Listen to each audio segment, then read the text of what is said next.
Sublimação, capítulo 2b Amor imortal, Leon Tolstói. 4. Protegida pela minha dedicação ao estudo e à abstração das coisas deste mundo que voluntariamente eu me impusera, minhas faculdades supranormais manifestadas, de algum modo, na infância, agora progrediam facilmente, adquirindo elasticidade e valores consideráveis, permitindo-me, então, a realização de experiências importantes, as quais jamais deixaram de confirmar a veracidade do fenômeno de intercâmbio com o além e os bons frutos de um trabalho todo dedicado ao bem. Por sua vez, as almas queridas de minha mãe, de meu pai, dos muitos amigos que desde tempos anteriores começaram a testemunhar-me amor e proteção, e acima de todas a alma bem-amada de Ivan Ivanovitch, repetiam a minha audição espiritual em cantinelas protetoras, propiciando situação condigna para a minha qualidade de intermediária entre dois mundos. Ou escreviam instruções por minha própria mão em inesquecíveis momentos de confabulações epistolares. Para bem servir a ciência divina como intérprete das esferas espirituais, muita coragem e muita dedicação ao bem serão necessárias, muita paciência e muito amor. Não julgues que o dom de falar com os mortos seja propriedade humana, que a seu bel prazer dirigirás. Não. O dom que possuis é força celeste especial, que Deus concedeu aos antigos perjuros do dever, para ajudá-los a se reerguerem do opróbrio de graves delinquências pretéritas. Servirás, pois, a Deus e ao próximo com ele, enquanto no seu exercício te reabilitarás do passado pecaminoso para uma nova vida, inspirada no amor e na justiça, razão pela qual deverás respeitar e amar esse dom. E acrescentava amoroso e serviçal o doce companheiro dos meus destinos passados. Fui médico na terra, minha Varienka, antes de atingir o presente estado espiritual, e por isso continuo médico no além. Sê passiva aos meus desejos e prometo auxiliar tua reabilitação consciencial, praticando a medicina por intermédio dos teus dons mediúnicos, e assim, servindo aos deserdados dos bens terrenos, também testemunhando ao mundo a grandiosidade das leis eternas no empolgante fenômeno de uma menina frágil e inexperiente como a minha Varienka, absolutamente desconhecedora da ciência médica, a curar doentes cujos distúrbios desafiam as possibilidades humanas. Assim, submetida a mim, tu me auxiliarás como eu a ti, pois necessito desdobrar-me em trabalho intenso dos campos da beneficência, seja no mundo invisível ou na sociedade terrena, para, por minha vez, me reequilibrar do erro de me ter desarmonizado com a lei da criação. Matei-me a mim próprio, desgracei-me por teu amor, quando o desespero de perder-te na dor de um perjúrio tirou-me o senso da razão para me precipitar num abismo consciencial, do qual penosamente me liberto. Ajudemo-nos, pois, mutuamente, já que juntos também erramos no passado. E assim foi que curei enfermos, não com a posição das mãos, como outrora os antigos seguidores do Divino Mestre, mas obtendo receitas médicas sob o impulso vibratório da inteligência de Ivan Ivanovitch, que fora médico e agora acorria ao meu chamamento para socorrer enfermos por meu intermédio. Ensinei filosofia espírita e ciência transcendentes ao meu alcance, aos sedentos de conhecimento e progresso espiritual. Consolei os tristes e sofredores com o pão e o agasalho do corpo, que arrecadava entre os corações piedosos para distribuir com os que nada possuíam.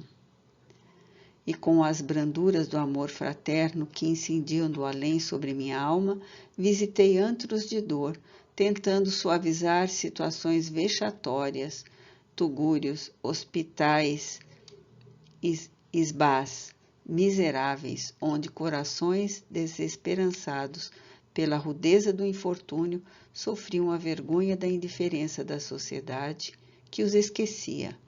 E reanimei a todos com ajuda ao corpo e às alvíceras recebidas do além, que a mim própria emprestavam forças novas, tentando reconciliá-los com Deus e consigo próprios. À noite, o doce amigo espiritual aparecia-me em sonhos para repetir: prossegue, minha varienca, prossegue. Tens a ventura de realizar tua reabilitação sob o patrocínio das consoladoras inspirações celestes.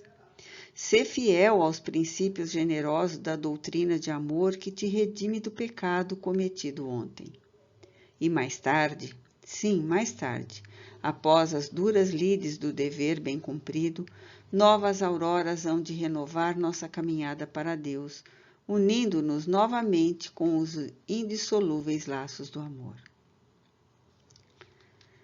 No fim de alguns poucos anos, meu amor pelo fantasma protetor crescera na intensidade e no respeito, transformando-se em imortal veneração. Habituei-me à sua companhia. Era ele o companheiro das minhas lides mediúnicas, companheiro dos meus sonhos, dos estudos e das meditações a que me obrigava.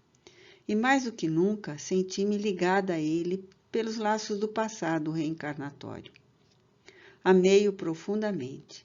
Desdobrei-me amorosamente em benefício do meu próximo, pensando reabilitar-me do mal passado que vivera, e minha preocupação maior era conduzir-me de forma que, ao findar a existência, eu pudesse ouvir no recesso da minha consciência o eco daquelas tocantes palavras do Nazareno, a mulher submissa e chorosa a seus pés.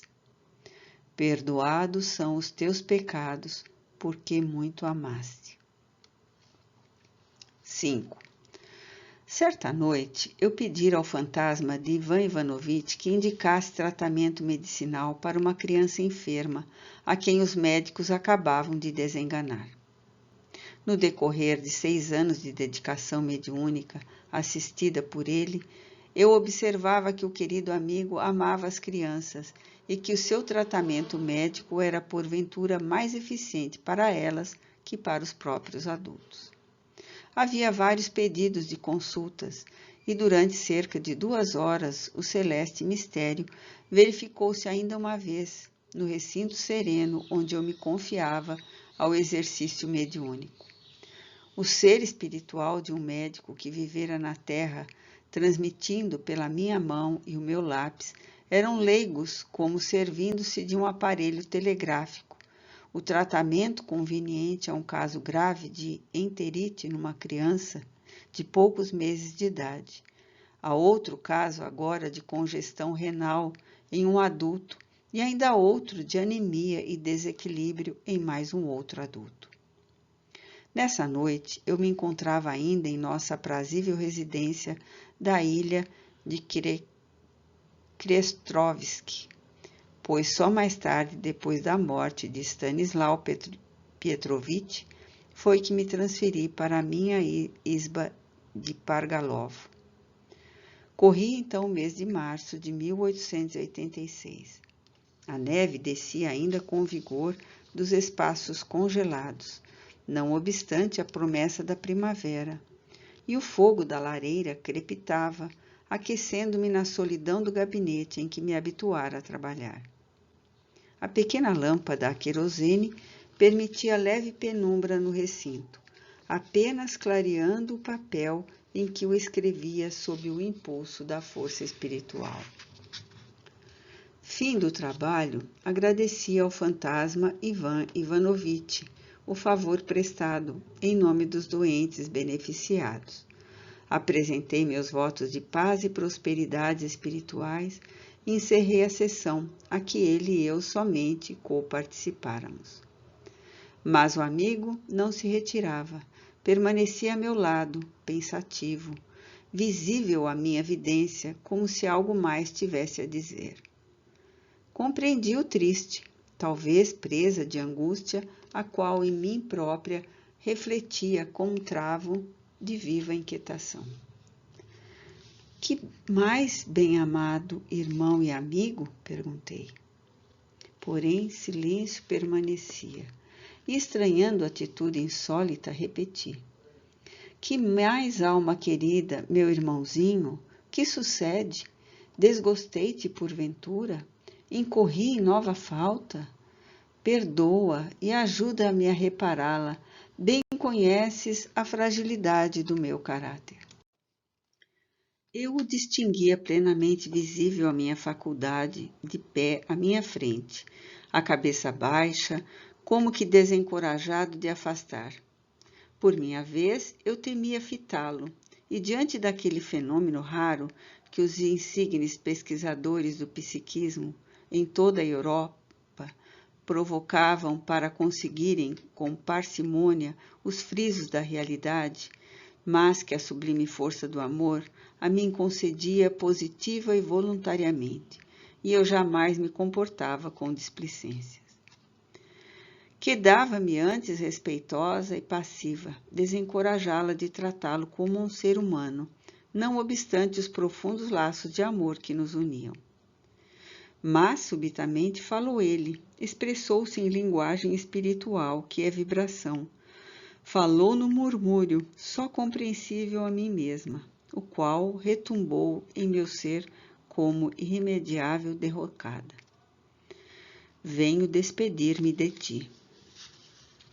De início, julguei não compreender devidamente a irradiação mental que dessa forma se dirigia a mim, e atordoada interroguei em voz alta, como se falasse a um ser humano. Despedir-se de mim? Sim, venho despedir-me de ti, confirmou. Mas por que teríamos novamente infringido a respeitabilidade das leis de Deus? Esta despedida implica um castigo, uma punição? Não, minha querida, descansa. Desta vez, não desobedecemos à lei de Deus, não se trata de castigo. É a reencarnação que me atrai com seus poderosos impulsos, movidos pela lei do progresso, e devo ausentar-me a fim de prepará-la. Não poderias dilatar um pouco mais essa realização até que eu retorne à vida espiritual? Como ficarei sem ti, sem a tua proteção, única, verdadeira felicidade que possuo neste momento? Não, não poderei. Lembra-te de que, perante os códigos divinos, não passo de um revel, um delinquente, que infligiu ultrajes ao dever, pois fui ou sou um suicida que resgata a falta. Não poderei avançar nas linhas do progresso sem que retorne à terra para cobrir o tempo que me faltava viver com aquele corpo que voluntariamente destruí, o que quer dizer que, uma vez reencarnado, terei vida breve e abandonarei talvez o corpo em plena mocidade, ou prosseguirei aproveitando o ensejo para novas realizações. O prolongamento que sugeres já o fiz sob minha própria responsabilidade, e o fiz por amor a ti, pois desde muito deveria ter ingressado em novas formas humanas. Mas agora, trata-se de um dever sagrado que deverei cumprir. Para ti, o meu afastamento da tua presente rota constituirá provação, tanto mais penosa quanto já te habituaste ao meu convívio, testemunhando-me agora por uma dedicação sublimada, a plenitude do amor que eu sempre desejei encontrar em teu coração, nos dias pretéritos. Sofrerás assim a angústia da minha ausência, compreendendo só agora, um século depois do nosso drama, a dor que eu mesmo sofri quando me abandonaste pelos ardores das paixões da mocidade. Para mim, essa separação será a dor da saudade, da solidão inconsolável que só no amor de Deus encontrará refrigério. Mas não te esquecerei, minha estrela, minha mãezinha. Fui teu no passado, sou teu no presente e continuarei teu pelos laços do amor imortal, através das idades futuras. Não nos encontraremos, porém, na presente jornada. Estaremos em situação oposta, irremediável, porque os testemunhos a que somos chamados não implicam nossa aproximação na vida carnal. Por meio do sono de cada noite, minha alma, uma vez encarnada, buscará a tua e continuaremos unidos pelo espírito e pela atração do pensamento apaixonado e saudoso. E mais tarde, quando possível, provar-te-ei que nem a separação motivada por uma nova existência me fará deixar-te. Rogo-te que peças a Deus por mim e me concedas o consolo da tua fidelidade ao meu amor. Adeus. A silhueta amada extinguiu-se lentamente na penumbra sugestiva do aposento, e eu continuei ali, sentada, surpreendida, aniquilada, como se acabasse de ver morrer em meus braços o ser que mais amei em minha vida, mas sem lágrimas, aturdida pela decepção, os olhos dilatados e secos, fitos nas chamas da lareira, sentindo repercutir ainda nos refolhos do meu ser a despedida humilde daquele que tanto me soubera amar através do tempo. Adeus. 6. Dir-se-ia que o desaparecimento de Ivan Ivanovitch para a reencarnação assinalou fase nova em minha vida. Prolongada série de desgostos, provações e testemunhos abateu-se sobre mim, desafiando todos os meus esforços para remediá-la ou impedi-la. Stanislau Pietrovitch morreu logo após a despedida de Ivan Ivanovitch. E como eu já não tinha parentes que me pudessem socorrer, vi-me na contingência de viver somente acompanhada por uma governanta que me dirigia a casa.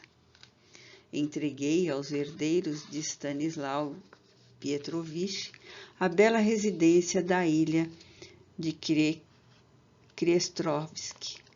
E como ainda possuía uma isba de 2 pavimentos em Pargalovo, recolhi-me àquela solidão e prossegui com os meus deveres de criatura de Deus, cheia de responsabilidades. Felizmente para mim, e os meus estudos e experiências espíritas, pus-me a lecionar a alunos particulares e poderia contar ainda com algum recurso financeiro, restos da fortuna de meu pai, e por essa razão nunca me faltaram o lume para o inverno nem o pão cotidiano. Se, porém, esses bens materiais confortaram minha existência física, as dores morais, advindas do isolamento e do desamparo em que vivia, castigaram-me profundamente o coração. Voltei-me então mais do que nunca para os deveres impostos pela minha fé espírita e me aprofundei nos labores da beneficência social, tanto quanto permitiam as circunstâncias da minha vida. Mas não me alongarei nessas particularidades, porque constrange-me enumerar as vezes que me foi possível servir o próximo, como indicam as Escrituras Santas. Entretanto, acrescentarei que são os anos se passavam e eu atingira os 30 anos, e nunca mais tivera notícias do amado fantasma, que fora o encantamento da minha infância e da minha juventude.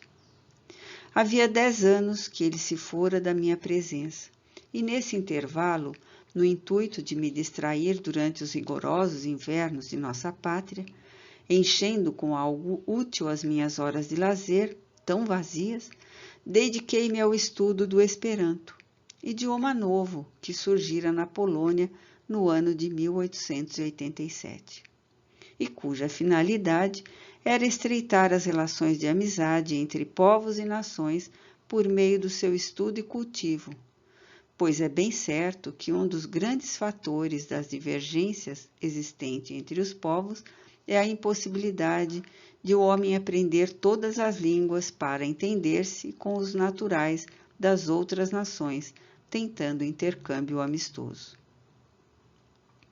Uma vez aprendam os homens o citado idioma, o qual lhes permita intercâmbio linguístico, estaria removida a dificuldade.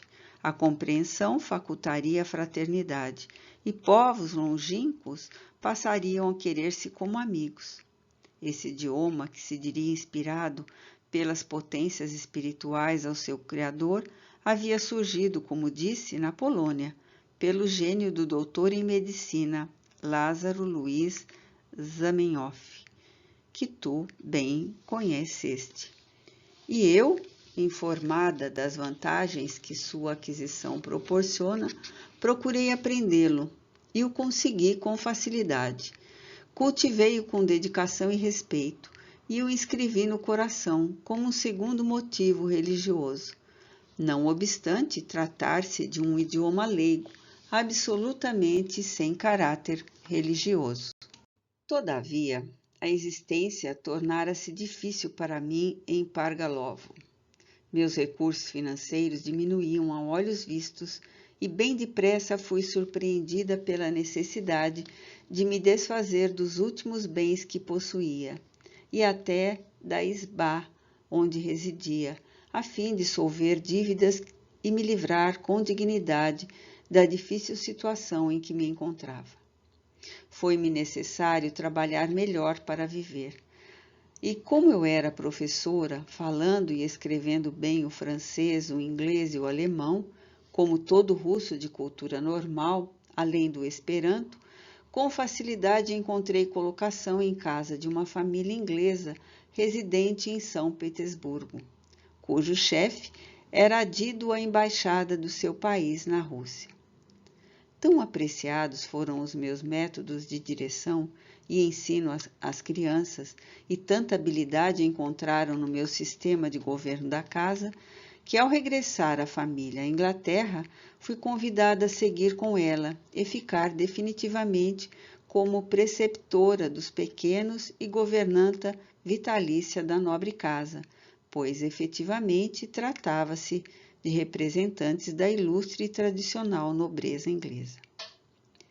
Parti então para Londres, mas algum tempo depois vi-me na emergência de novamente acompanhar meus amos, uma vez que seguiam para nova missão diplomática em terra estrangeira. Dessa vez, o Brasil, na remota América do Sul. E assim foi que passei a viver na longínqua pátria sul-americana, afastando-me tanto da Rússia e dela me desambientando, de tal forma que às vezes, contemplando as vigorosas paisagens brasileiras, cujo aspecto tanto difere das paisagens russas, eu murmurava comigo mesma. Dir-se-ia, Deus Pai, que existo agora em encarnação nova.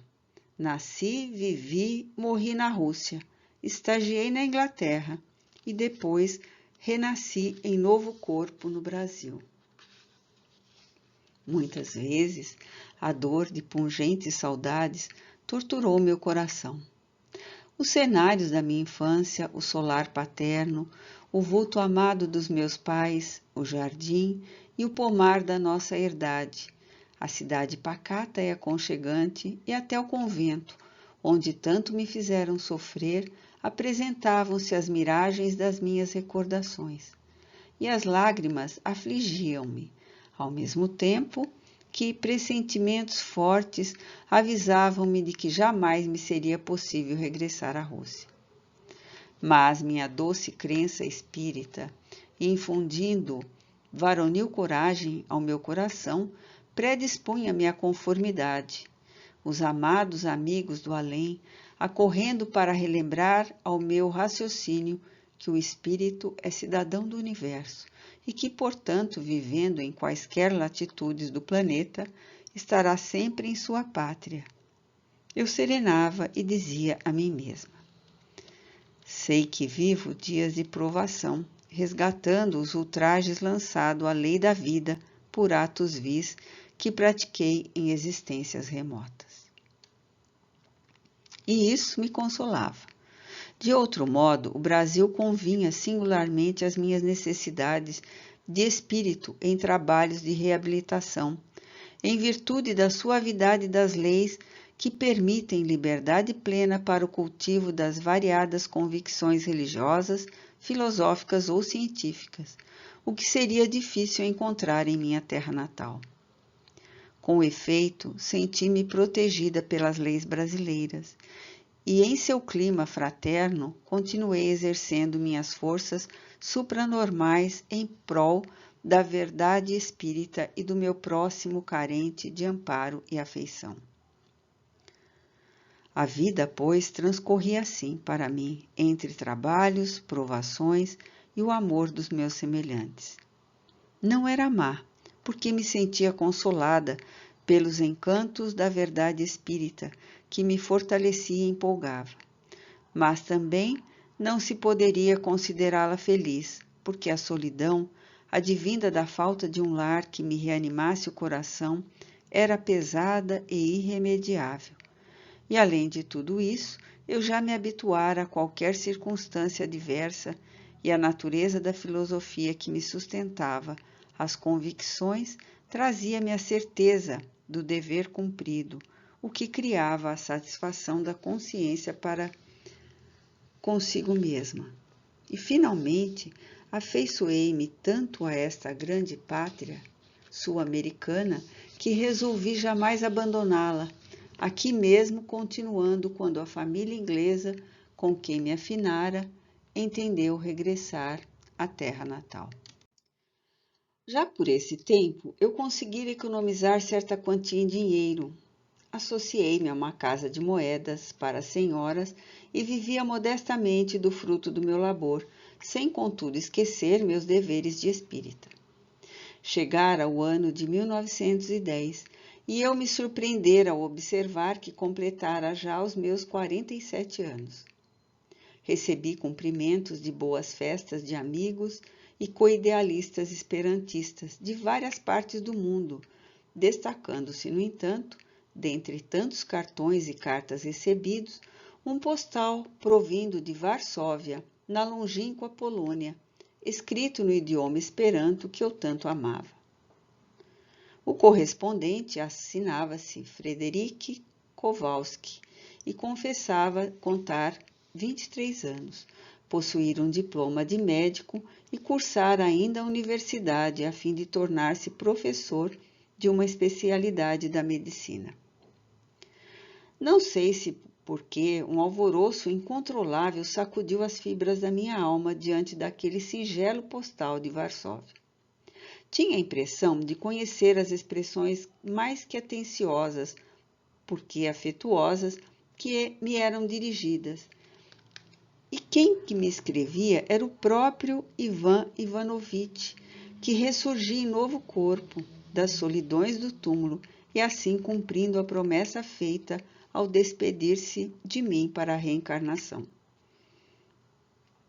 Afetuosa correspondência no idioma universal, o Esperanto, estabeleceu-se então entre mim e o meu novo amigo.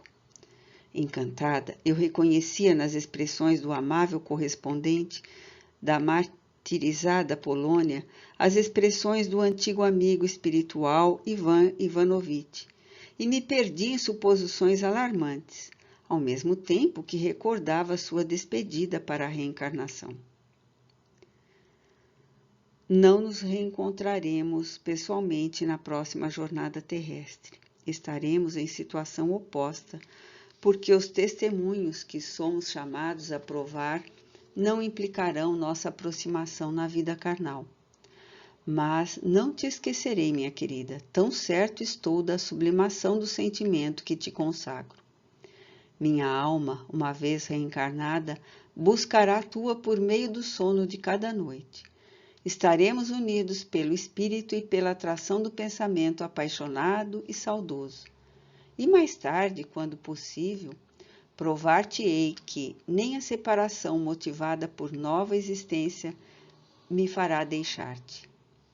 Fui teu no passado, sou teu no presente. Continuarei teu pelos laços do amor imortal nas idades futuras. E voluntariamente, e com o assentamento das leis diretoras do nosso destino, tracei os planos da tarefa a cumprir na terra, de molde a servir a Deus e ao próximo intensamente, abolindo até mesmo o matrimônio nas minhas cogitações. Ora, fatos estranhos agora se passavam entre mim e o meu correspondente Frederic Kowalski. Sonhávamos juntos aos mesmos sonhos, na mesma noite. As nossas cartas, mutuamente relatando o acontecimento, cruzavam-se no oceano, trazendo-nos a confirmação dos encontros de nossas almas amantes. Em suas amorosas epístolas, dizia o sentimental amigo distante: tudo me fala de ti, tua presença é tão real junto de mim, que às vezes sinto o teu rosto junto do meu, e o perfume dos teus cabelos faz-me estremecer o coração.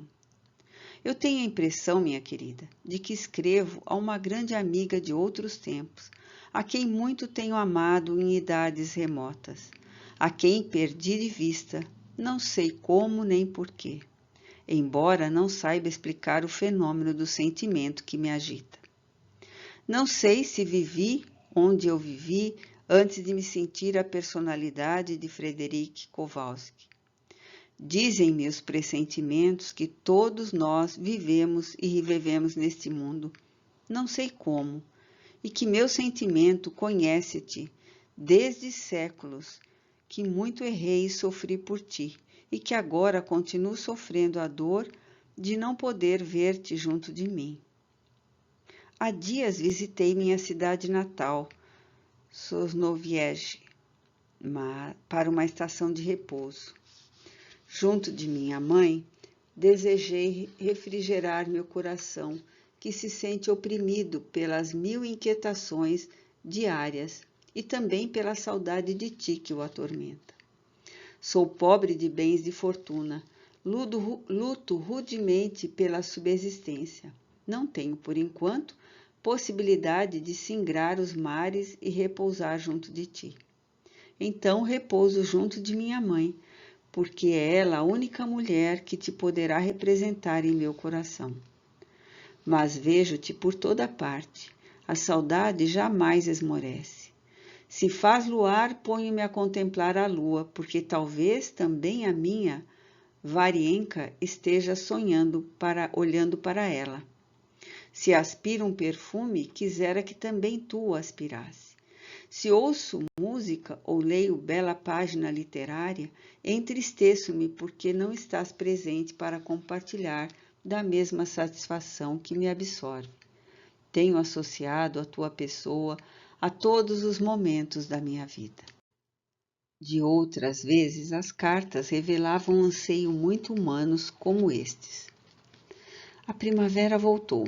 Os pinheiros renovaram-se de tonalidades mais vivas e neve desloca-se e estende-se, liquefeita em lençóis prateados ao longo do prado onde as narcejas esvoaçam. Os lilazeiros do jardim acendem perfumes mais intensos e as rosas não tardam a colorir as latadas das mansões senhoriais. Tudo é vida, beleza, alegria e poesia. Mas nada disso me faz ditoso, porque tu estás tão longe, minha Varienka. Cada flor, cada gorjeio de pássaro e até as pedras do caminho falam de ti e comigo lamentam a dor da tua ausência. Mas, apesar de tudo isso, sou feliz, porque sei que sou amado pelo teu coração. Tua presença está viva em mim. Aquece-me o corpo a doce impressão do teu contato. Ouço tua voz falar-me carinhosamente. Frederic, meu doce amado. Tão doce voz que impossível será que mais alguém no mundo possua igual. Mas é tudo sonho. A realidade é terrível e irremediável. Tu continuas distante, e eu hei de passar a vida assim sem ti? Eu consolava-o quanto podia. receosa de que um dia me pudesse visitar, pois em verdade eu era 24 anos mais velha do que ele, e temia que sua mocidade não resistisse ao choque da realidade, vendo-me pessoalmente, fora dos vapores dos seus sonhos, ressentindo-se, muito justamente, da disparidade das nossas idades. E de certa feita, escrevi-lhe tentando desviar suas cogitações do amor humano, que parecia inquietá-lo, para encaminhá-lo à sublimação do amor imaculado, sereno e espiritual, único com o qual eu poderia retribuir aos ardorosos protestos de suas 23 primaveras pujantes de vida. Tu dissestes, meu amigo, que me oferecerás a tua fotografia, mas pergunta receoso: não ficarás descontente se o Frederic dos teus sonhos for muito distante do que eu realmente sou? Não, meu doce amigo, não ficarei descontente. Por isso, porque o Frederic dos meus sonhos não é o homem que em verdade és, mas o ser ideal que sempre viveu nas aspirações da minha alma. É o coração amoroso que tão generosamente amou o meu e o compreendeu. O caráter equilibrado e justo que eu percebo nas expressões dessas cartas tão lindas, que encantam de suavidade a minha alma. Belo ou não que sejas, generoso ou não generoso, para mim serás sempre o ideal, porque é o teu ser espiritual que eu de preferência distingo em ti e ao qual desejo amar para sempre, mesmo além da morte. Acrescentava, porém, incapaz de soptar a saudade que me torturava o coração, a mágoa por me reconhecer irremediavelmente separada dele. Pela janela aberta vejo o luar, cujo esplendor clareia também as ruas de Varsóvia, por onde diariamente tu transitas, o hospital onde trabalhas, a faculdade onde aperfeiçoas o teu curso de medicina, a casa onde resides. E medito reconfortada por esse lenitivo supremo. Como Deus é bom, permitindo que o mesmo raio de luar que incide sobre a mesa em que escrevo ilumine também as janelas do aposento onde repousa aquele quem eu mais amo neste mundo. Durante 4 anos, estas epístolas fortaleceram nosso coração, estreitando nossas almas nos sagrados laços de um sentimento que se conservou ardente e vivo, dominando as horas que vivíamos e até nos protegendo contra as angústias e os arrastamentos menos bons, sempre possíveis na vida cotidiana. Era como se vivêssemos estreitamente unidos, sem jamais nos separarmos, sequer por uma hora. Não sendo possível as modestas posses financeiras do meu caro correspondente vir pessoalmente ao meu encontro, não havia outro recurso senão nos contentarmos com nossas queridas cartas e os doces encontros em espírito durante o sono de cada noite. Cumpria-se assim a profecia de Ivan Ivanovitch ao despedir-se para a reencarnação. Não nos encontraremos jamais na próxima jornada terrena.